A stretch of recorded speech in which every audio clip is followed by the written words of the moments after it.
میرے دوستو، انسان کو کل عقل بھی مل جائے تو پھر بھی اللہ کی حکمت کا وہ احاطہ نہیں کر سکتا۔ رب کریم کو زیادہ پتہ ہے کہ ہمارے لیے کون سی چیز بہتر ہے اور کون سی چیز ہمارے لیے نقصان کا باعث ہے۔ اللہ تبارک و تعالی کی حکمت یہ چاہتی ہے کہ میرے بندے پریشان نہ ہوں۔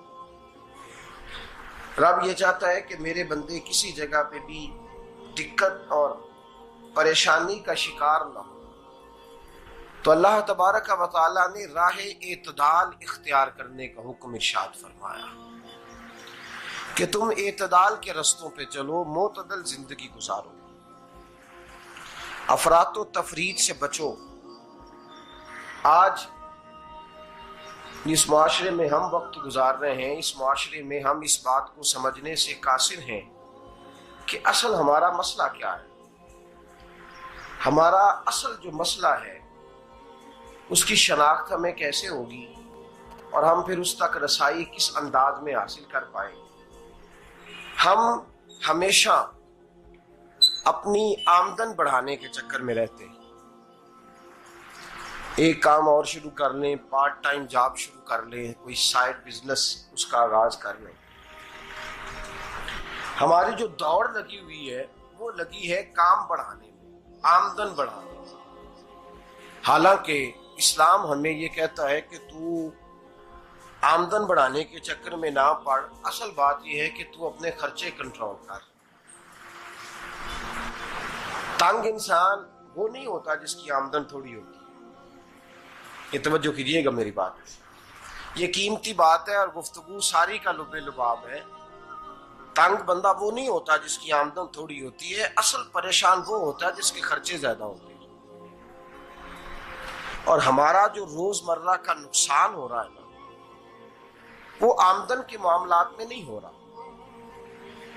بنیادی نقص جو واقعہ ہو رہا ہے وہ یہ ہے کہ ہمارے اخراجات زیادہ ہیں اور وہ اخراجات کسی اور نے نہیں بڑھائے، وہ خرچے ہم نے خود بڑھا لیے ہیں اور اب ہمیں اس کا نقصان بھگتنا پڑ رہا ہے۔ اور اگر آپ صحیح معنوں میں ٹٹولیں تو جو بہت امیر لوگ ہیں وہ تو ان خرچوں سے بچ گئے۔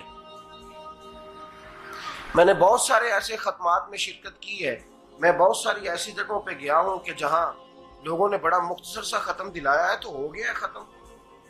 ختم کے معاملے میں کب کسی نے پابندی لگائی ہے کہ اس میں 200 آدمی شریک ہوگا تو تب یہ سال ثواب صحیح ہو سکے گا؟ کون کہتا ہے؟ یا شادی کے موقع پر اگر سارے بہن بھائیوں کو نہ بلایا گیا تو میری شادی پایہ تکمیل تک نہیں پہنچے گی، اس میں برکت نہیں ہوگی، یہ کس نے فتویٰ دیا ہے؟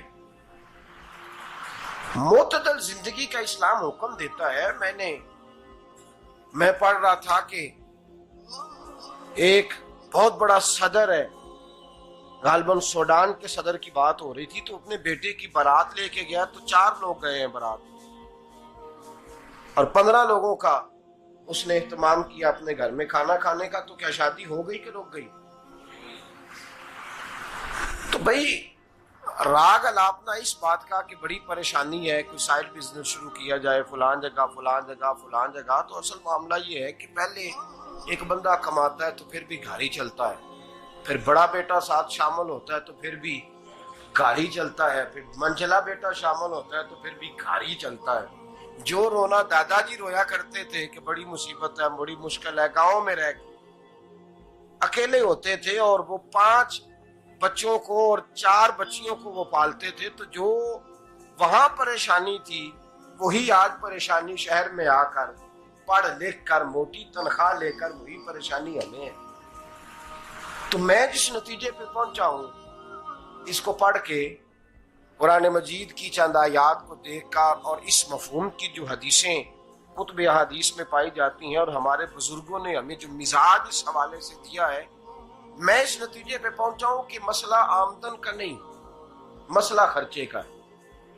ہمارے خرچے بنیادی طور پر زیادہ، اور اگر پھر ہم زیادہ بوجھ خواتین پہ ڈالتے ہیں کہ وہ مطالبے زیادہ کرتی ہیں، اور اگر آپ مجھ سے پوچھیں تو خواتین کی بھی اگر کسی جگہ کوئی عادت خراب ہوتی ہے تو اس میں اصل کردار اس کا ہوتا ہے جو وہ عادت خراب تو کیوں اپنے گلے سے اتار کے آپ کسی کے گلے میں بات ڈالنے کے چکر میں ہیں؟ وہ خواتین کی طبیعت نہیں ایسی ہے. اصل بات یہ ہے کہ ہم نے عادت ڈالی ہے، ہم نے یہ مزاج ان کو دیا تو ان کا بنا ہے، نہ کیسے بن سکتا.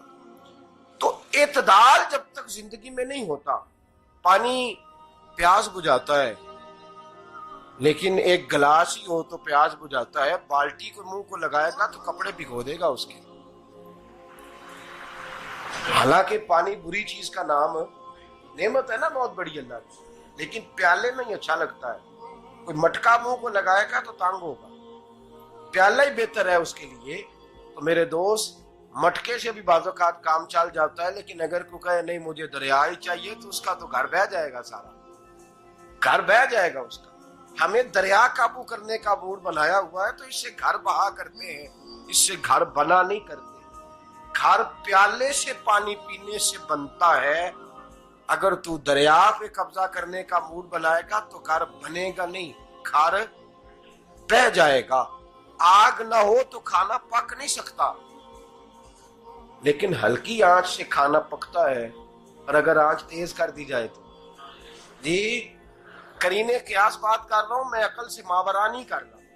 قرینے قیاس سمجھانے کے لیے مثالیں دے رہا ہوں.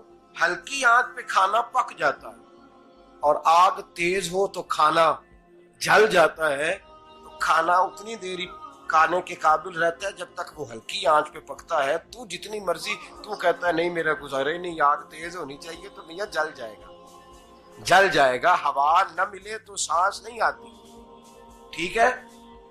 آکسیجن نہ ہو تو سانس، ہوا نہ چلے تو گزارا نہیں ہوتا. لیکن اگر تیز چلے نا، اگر تیز چلے تو آندھی اور طوفان بن جائے تو چھتیں گرا دیتی ہے، جانیں لے لیتی ہے. ہم ہیں طوفان کے چکر میں، ہم ہیں دریا کے چکر میں، ہم ہیں بڑے ناؤ کے چکر میں. تو میاں ہلکی آنچ ہی اچھی ہے، یاد رکھ. اور ایک گلاس پانی کا اعتدال سے ملتا رہے تو وہی ملتا رہے، ضرورت کے وقت وہی بہتر ہے. تو پورے دریا پہ قبضہ کرنے کا پروگرام نہ بنا، تانگ ہو جائے گا. اور میرے عزیز یاد رکھ، ہوا سانس لینے کے مطابق ملے تو وہی اچھی ہے، جو سانس بند کرنے پہ آ جائے وہ ہوا اچھی. ہم نے چکر چلا لیا ہے کہ زیادہ پیسہ، راتوں رات پیسہ، لمبا پیسہ، یہ پلاٹ بھی میرا، وہ پلاٹ بھی میرا، گجرانوالہ بھی، گجرات بھی، لالا موسیٰ کھاری اور پنڈی تک جہاں میں جاؤں میرے نام کی تختیاں لگی ہوئی ہونی چاہیے. اسلام منع